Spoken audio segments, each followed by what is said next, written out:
Our test file is now working, but there's definitely some improvements we can make. So the first thing I want to take a look at are the two queries that we wrote right here to first create a role and then create a schema associated with it. So you'll notice that we are doing some direct string interpolation here. And I said earlier on inside the course that this is definitely something we do not want to do because it leads to SQL injection exploits.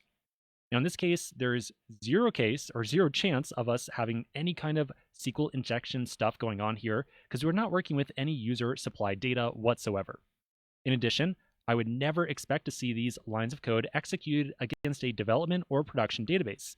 These are solely related to test databases.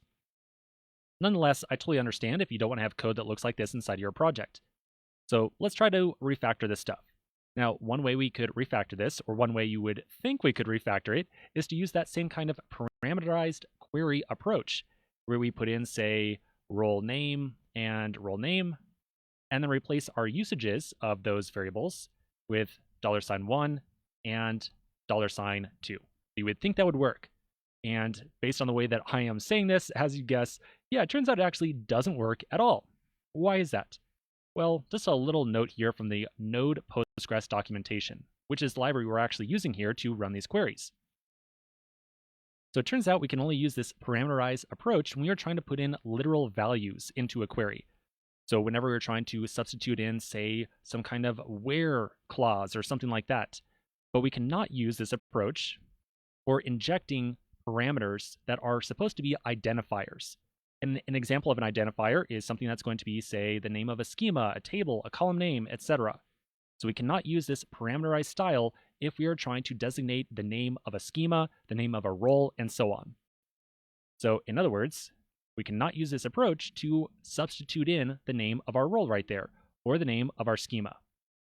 If we still want to do some kind of SQL injection prevention, we can instead use a package called PG format, which is basically going to do a very similar thing to what you see here. So we already required in PG format at the very top, so we're going to use that to handle this SQL injection stuff. Okay. So I'm going to find the pool.query. I'm going to just go ahead and delete that entire thing, and we'll replace it with our escaped version of the query.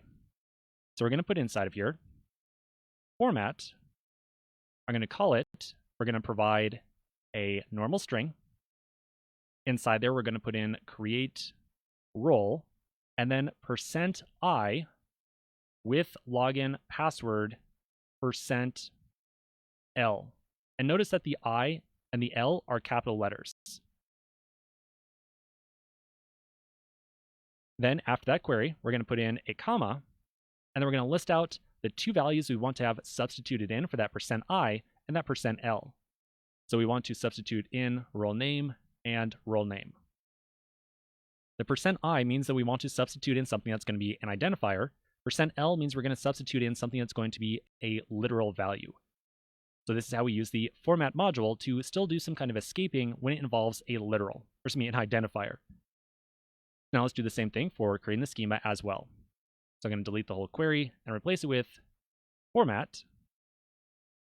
And then, what was this one? Create schema, %i, authorization, %i.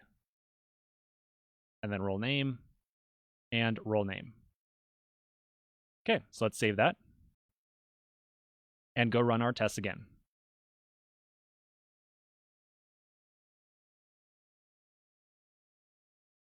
Okay, looks like our test is passing still. So, very good. But now we have definitely no chance whatsoever of any kind of SQL injection here. Again, wasn't really an issue to begin with, but now we're 100% sure of that. Okay, so good improvement. Quick pause right here. Couple more improvements in the next couple of videos.